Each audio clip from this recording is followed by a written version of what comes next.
After hearing stories like the Nancy Guthrie case, families are starting to worry. They're worrying about themselves. They're worrying about their moms and dads, mother-in-law, father-in-law, anyone who's older than them, grandma and grandpa.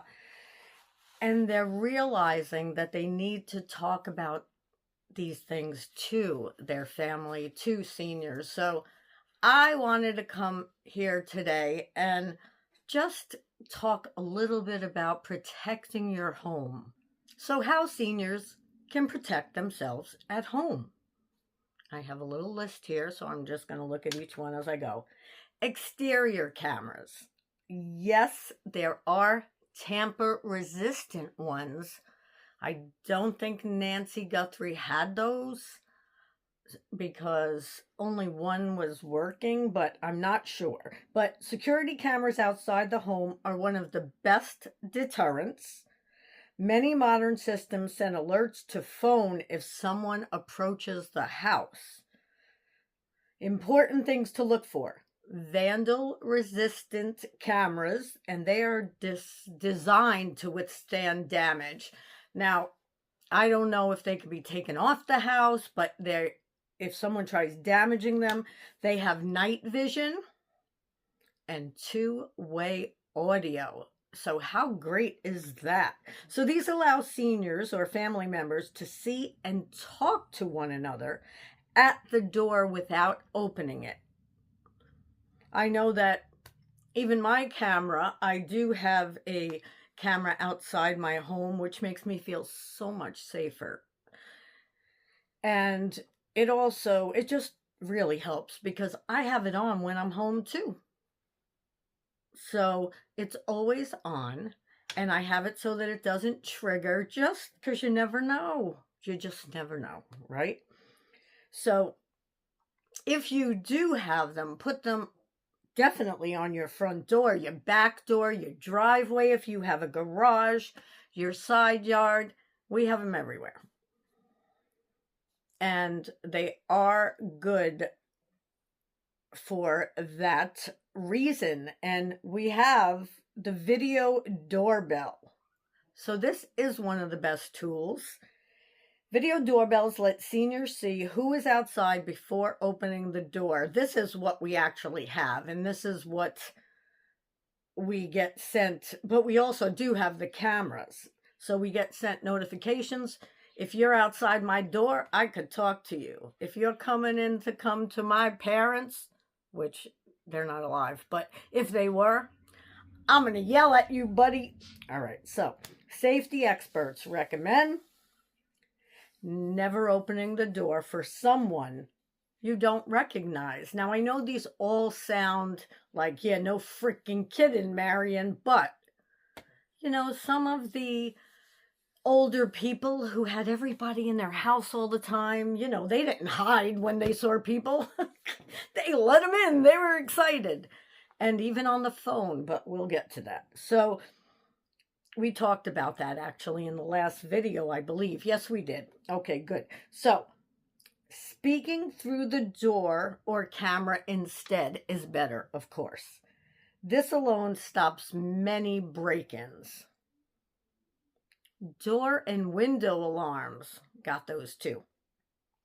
Door sensors, window sensors, control panels, smartphone alerts. We have all of that on our Ring cameras. It all comes right on there, and it's just fantastic. They are especially helpful if someone lives alone, but they're great if someone doesn't live alone too. Motion lights outside. We have one. We had one in the back, but it blew out. But we do have, oh no, we do. We have motion lights that we just nailed up. They're not part of electric, and they go on and they last forever. Well, not forever, but they can discourage intruders and improve safety at night. Some places where you might want to put them: motion activated lights around doors, walkways, and garages. I got onto a bunch of different sites to look up different things that we can do.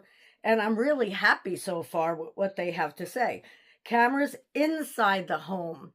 So guys, many family members do this. I remember one of my friends had cameras in their home because their mom had someone who came and helped her, but she had dementia.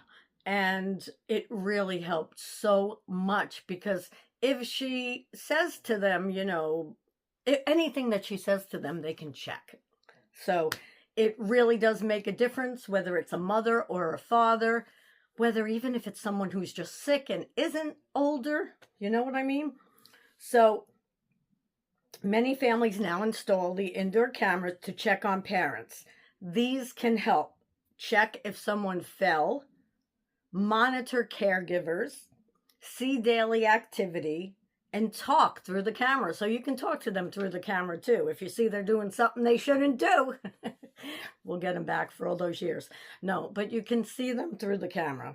But it's true, because I remember my friend was looking at the camera on her phone because we had been out for a couple of hours and the caregiver was there and her grandmother was climbing up a ladder. She's not supposed to be, so she yelled at her. So I think that's hysterical. Sorry. Emergency buttons or monitored alarms. We have these too. I had them in my store. Some home systems include panic buttons. Seniors can press to call for help. Systems like monitored alarms, ours, can automatically contact emergency service if something happens. How cool is that? Smart habit changes that prevent crime. So just by doing these little things, either you helping them with it, if it's your parents, or you just doing these little things. Keep doors and windows locked. You don't know how many people that I know who are my age and older who are like, I don't lock my doors. Are you kidding me? I even have some friends that have kids and they're like, no, I leave that slider door open all the time.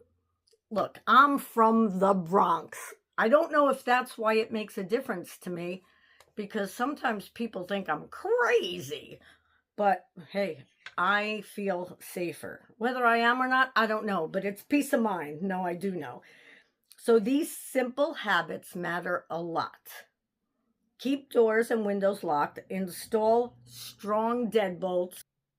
So another good thing is to keep emergency numbers near your phone and have them written out or typed out.